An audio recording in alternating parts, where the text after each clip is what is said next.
2024 TDP, Janasena, BJP ఉమ్మడి పొత్తులో TDP గెలిచిన తర్వాత ఏదైతే మేనిఫెస్టో ఉందో మేనిఫెస్టో అమలు చేస్తున్నామనే విధంగా గతంలో లోకేష్ బాబు గారు ఒక మేనిఫెస్టో వదిలారు. ఏమని? నేను ఏదైతే రెడ్ బుక్లో రాసుకున్న పేర్లన్నీ వాళ్ళందరినీ వెంటాడి శిక్షిస్తాను అనే విధంగా ఇప్పుడు ఆ మేనిఫెస్టోనే మొదలుపెట్టారు అనే చెప్పుకోవచ్చు. ఏదైతే బాబు గారు చెప్పిన సూపర్ 6 లెక్క, అదేవిధంగా లోకేష్ బాబు గారు పెట్టిన రెడ్ బుక్లో ఉన్న పథకాలన్నీ అమలు చేసే విధంగా అమలు చేస్తున్నారనే చెప్పుకోవచ్చు. ఇప్పుడు జరుగుతున్న సంఘటనలు చూస్తుంటే ఏపీ చరిత్రకు ఎక్కబోతుందని చెప్పుకోవచ్చు, చరిత్ర సృష్టిస్తుందనే చెప్పుకోవచ్చు. భారతదేశం మొత్తం ఆంధ్రప్రదేశ్ వైపు చూస్తుంది అంటారు కదా, ఇప్పుడు చూస్తుందనే చెప్పుకోవచ్చు. ఆంధ్రప్రదేశ్ ఏదైతే టీడీపీ పార్టీ గెలిచిన కానించి జరుగుతున్న సంఘటనలో ఘోరాలు చూస్తుంటే దారుణం అంటే దారుణం అనే చెప్తాం.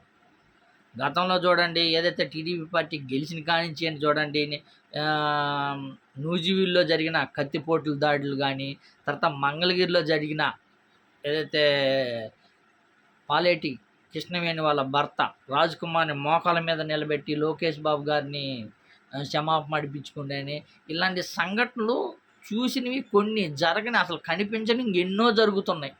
మామూలుగా కాదు. కొన్ని పబ్లిక్లోకి రాని కానీ చాలా అంటే చాలా సంఘటనలే జరుగుతున్నాయి. అంత అరాచకం సృష్టిస్తున్నారంటే అంత అరాచకమే సృష్టిస్తున్నారనే చెప్పుకోవచ్చు. నిజంగా ఏదైతే బాబు గారు పెట్టిన మేనిఫెస్టో ఎట్టో అమలు చేస్తున్నారో అదేవిధంగా రెడ్ బుక్లో ఉన్నాయి కానీ అమలు చేస్తున్నారనే చెప్పుకోవచ్చు. పైపెచ్చి ఇంకొక విచిత్రం ఏంటంటే, ఈ దాడులు జరుగుతుంటే పోలీసులు కానీ చూస్తూ ఉంటున్నారు చూసావా, అది అసలు చరిత్ర తిరగరాసినట్టుగానే. దాడులను ఖండించేది బాగొట్టి, ఏదైతే దాడి జరుగుతున్నది ఖండించి ఆపేది బాగొట్టి, వాళ్ళు పక్కనే ఉండి ఉసిగొలుపుతా ఏదైతే దాడి జరుగుతుంటే చూస్తూ ఉంటారు చూసినవా, అదైతే మహాఘోరం అనే చెప్పుకోవచ్చు. ఏదైతే ఇప్పుడు జరుగుతున్న పుంగనూరులో ఈరోజు జరిగిన పుంగనూరులో ఏదో వైసీపీ నాయకుడు వెంకటరెడ్డి యాదవ్ ఆ ఇంటి మీదకి ఈ ఏదైతే టీడీపీ నాయకులు కార్యకర్తలు ఉన్నారో ఒక్కసారిగా గుంపులుగా వెళ్ళి దాడి చేయడం, అద్దాలు పగలగొట్టడము విపరీతంగా చూశారు.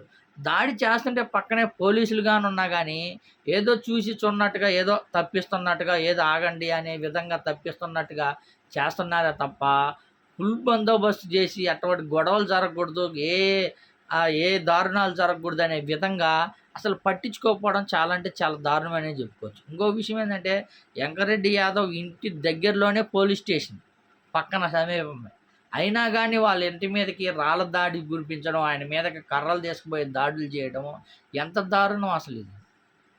నిజంగా ఆంధ్రప్రదేశ్ చరిత్ర సృష్టిస్తుందనే చెప్పుకోవచ్చు. ఏదైతే టీడీపీ పార్టీ గెలిచిన కానించి చూస్తుంటే అసలు చెప్పుకోవడానికి కానీ మాటలు లేవు. కొన్ని సంఘటనలు అయితే నిన్న ఒక వీడియో చూసిన, ఆ వీడియోలో పాపం మా ముసలతన్ని వాళ్ళ భార్య మహిళ అడ్డుకుంటుంటే నలుగురు 5గురు వచ్చి కర్రలతోటి అసలు కొట్టి పడేస్తున్నారు కర్రలతోటి. అరే నాకు అర్థం కావట్లా, మైండ్ పోయింది అది వీడియో చూస్తే. ఏంది ఎంత దారుణంగా ఉన్నారా మనుషులు, ఎంత క్రూరత్వంగా ఉన్నారా మనుషులు, ఎంత కఠినంగా ఉన్నారా అన్నట్టు అనిపించింది. గతంలో నేనైతే ఇలాంటి సంఘటనలు ఎక్కడ చూడలేదు అసలు.